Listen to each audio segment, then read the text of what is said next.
Du chocolat qui coule à flot, difficile de résister à la tentation, quitte à devoir attendre patiemment son tour. Vous savez pas ce qui est bon, hein. La banane c'est encore mieux Oui, que je la sais, guimauve. Après la dégustation, passons aux choses sérieuses avec commandes et achats auprès de l'un des artisans du département présent sur ce salon. Et si certains clients sont prévoyants, Commencer les cadeaux de Noël, et puis pour se faire plaisir, pour se remonter le moral.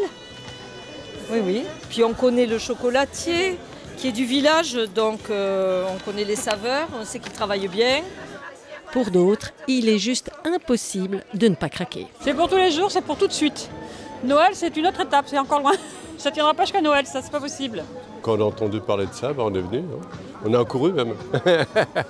En 2 jours, près de 5000 personnes sont venues pour cet événement qui se déroulait cette année à Canet-en-Roussillon. Une vitrine importante pour ces artisans. Les coule, ils se figent, c'est ma technique en fait, c'est à l'ancienne. C'est super important. Déjà pour nous, c'est une manière de nous retrouver, de nous inspirer, de se soutenir et puis de se faire connaître. Le chocolat, c'est un mot magique. Quand on voit marqué sur les anciens chocolatiers, artisans chocolatiers, ça attire du monde. Et les gens sont prêts à débourser un peu d'argent pour faire la différence avec d'autres franchises. Et le plaisir, ça n'a pas de prix ni de limite. Pour les épicuriens, un stand de dégustation entre vin et chocolat les attendait. Ce salon était organisé par la confrérie des chocolatiers catalans.